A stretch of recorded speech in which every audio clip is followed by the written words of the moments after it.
दोस्तों आगे वीडियो में कांग्रेस नेता चरण सिंह सापरा ने गोदी मीडिया एंकर अंजना कश्यप की बड़ी बुरी तरह से धुलाई कर दी। गोदी एंकर के एक सवाल के जवाब में सापरा जी ने उसे दिन में तारे दिखा दिए। वैसे गोदी एंकर को ज्यादा तकलीफ तब हुई जब सापरा जी के जवाब के समर्थन में वहां बैठी जनता ने खूब तालियां बजाई, जिसके बाद तो गोदी एंकर का मुंह देखने लायक था। वैसे आज की डिबेट में बीजेपी का बेचारा नया प्रवक्ता फंस गया और जोश में आकर कथित वोट जिहाद का मुद्दा उठा दिया। उसके बाद तो अंजना से लेकर जनता तक सबने मिलकर बेचारे प्रवक्ता महोदय की खूब धुलाई की, जिसके बाद बेचारा प्रवक्ता महोदय कुछ बोल नहीं पाया। दोस्तों वीडियो बेहद मजेदार है, अंत तक देखिएगा क्योंकि वीडियो के अंत में कांग्रेस के नेता ने बीजेपी प्रवक्ता की बड़ी यूनिक तरह से धुलाई की है। वीडियो का वो हिस्सा जरूर देखिएगा। चलिए आपको आगे की डिबेट दिखाते हैं।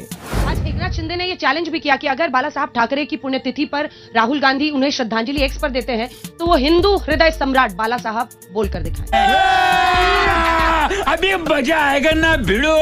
देखिए मैं आपको बताऊं कि एकनाथ शिंदे जी की दुकान में ज्यादा सामान नहीं है, सामान खत्म हो चुका है। इसी तरह की बातें इसलिए वो कर रहे हैं। सवाल ये है कि अगर ये गिनने जाएंगे तो हम भी गिना सकते हैं कि श्री राहुल गांधी जी जब आए थे, भारत जोड़ो न्याय यात्रा जो चल रही थी, तो उन्होंने स्मारक पर जाकर के माथा टेका था। आप हमारा मैनिफेस्टो देखेंगे तो उसके ऊपर भी आदरणीय बाला साहब ठाकरे की जो तस्वीर है, ये मुंबई नामा है, ये वाला। अगर आप कैमरा क्लोज करना चाहें तो देख सकते हैं, इसके ऊपर भी आदरणीय बाल ठाकरे साहब की तस्वीर है। लेकिन सवाल ये नहीं है आज मुंबई में, महाराष्ट्र में सवाल क्या है, यह है कि जनता के मुद्दे क्या है। ये जनता के मुद्दों पर बात नहीं करना चाहते, इधर उधर की बात करेंगे सारी बातें। इनको कहिए कि महंगाई पर बात करें, बताएं कि लहसुन का भाव जो है वो 500 रुपए किलो कैसे हो गया। ये बताएं कि जो प्याज है जिसे हम कांदा कहते हैं वो शतक कैसे मार गया है। ये बताएं कि जीवन आवश्यक वस्तुएं जो है वो किस तरह से महंगी हो गई है। आज जनता के मुद्दे ये हैं और ये नारे अलग लगाते हैं। आज जनता क्या कहती है पता है कि बीजेपी हटेगी तो महंगाई हटेगी, बीजेपी हटेगी तो बेरोजगारी घटेगी, बीजेपी साफ तो किसानों का कर्जा माफ। ये मुद्दे हैं, ये मुद्दों पर बात नहीं करेंगे। जवाब दीजिए। बीजेपी की तरफ से मोर्चा संभालिए। आपकी 2014 में यहाँ पर 15 फिर 16 सीटें आई थी इसी मुंबई की 36 सीटों में से। इस बार क्या हाल होगा? मैं इनको बताना चाहता हूँ, जहां हम खड़े हैं ये नॉर्थ ईस्ट सीट है। यहाँ पर 6 विधानसभा है, 6 विधानसभा में 5 विधानसभा में हम आगे हैं। वोट जिहाद के कारण हम इस सीट को लूज कर गए। सिंपल बात बता रहे हैं, एक कारण है ये। क्या है वोट जिहाद? मैं बता रहा हूँ क्या है वोट जिहाद, क्या है? देखिए, हाँ देखिए, ये तो नहीं, प्रमाण के साथ बोलिए, वोट जिहाद क्या होता है? मैं बता रहा हूँ। हाँ 6 विधानसभा में हम 5 में आगे हैं कि नहीं, ये आप पूछ लीजिए इनसे। 6ठे में हम केवल शिवाजी नगर। माइक पास रखिए, माइक पास रखिए। मैं बताता हूँ क्या है। अच्छा मैं पहले मेरी बात कंप्लीट होने दीजिए। नहीं, ये नहीं चलेगा। दूसरी बात, इन्होंने कहा अरे रुको यार, ये तरीका नहीं है। इन्होंने कहा कि सामान एकनाथ शिंदे जी के दुकान में कम है। देखिए इटली से नेता और घुसपैठी है वोटर, वो सामान की बात कर रहे हैं तो करें उनकी बात, जनता फाइनली तय करेगी। इटली का क्या मतलब है? नहीं, इटली का क्या मतलब है?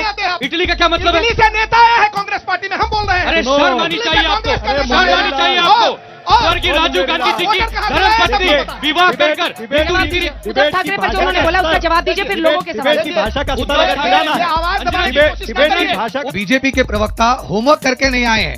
बीजेपी के प्रवक्ता साहब, आप भांडुप से 3000 वोट से पीछे हैं, विक्रोली से 15000 वोट से पीछे हैं, घाटकोपर वेस्ट में 17000 वोट से पीछे हैं। गूगल कर लीजिए।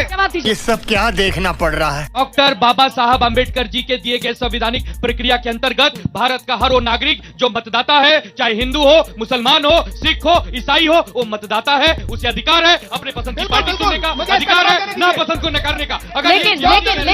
लेकिन अगर all India Muslim personal law board की तरफ से कहा जाता है, उनके प्रवक्ता कहते हैं कि जो युति की तरफ वोट देगा उसका हुक्का पानी बंद, आपको लगता है ये सही है? बिल्कुल सही नहीं है। अगर वो बयान सही नहीं है, कह रहे हैं कि ये लोग मुसलमान वोट जिहादी हैं, वो भी सही नहीं है।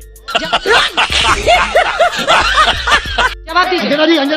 और मुख्यमंत्री जी ने गाना गाया है हिंदुओं जागो, मतलब हिंदुओं को जगाने की जरूरत क्यों पड़ रही है? जगाने की जरूरत है ना, मैं बता रहा हूँ क्यों। देखिए अब ये बीच में हल्ला करने से तो कुछ होगा नहीं। आपने सवाल पूछा है तो मुझे जवाब दीजिए आप। देखिए मैं एक बात आपको बता देना चाहता हूँ, जहां तक ये बात कर रहे हैं महंगाई और बेरोजगारी की, तो कंपैरेटिव एनालिसिस होगा कि इनके सरकार 2.5 साल इनकी सरकार थी, इन्होंने क्या किया? कभी मंत्रालय तक नहीं पहुंचे, कहते कि हमने कर लिया। अभी ये गलत बात है। मैं आपके बीच में एक शब्द नहीं बोला। मेरा ये कहना है, कंपैरेटिव एनालिसिस है कि अगर आप इन्फ्लेशन भी देखेंगे तो ये 2.5 साल में उस 2.5 साल से इन्फ्लेशन कम है। एक उससे पहले 5 साल देवेंद्र फडणवीस की सरकार थी, उसने काम किया और इस 2.5 साल में पूरे मुंबई की तस्वीर बदल गई। इन्होंने इकोनॉमी की बात की। मैं इनको बताना चाहता हूं, चंद फिगर इनको बता देता हूं कि ये खर्चे पे चर्चा कभी नहीं करेंगे, जो बेचारे लोग भी पूछ रहे हैं इनको।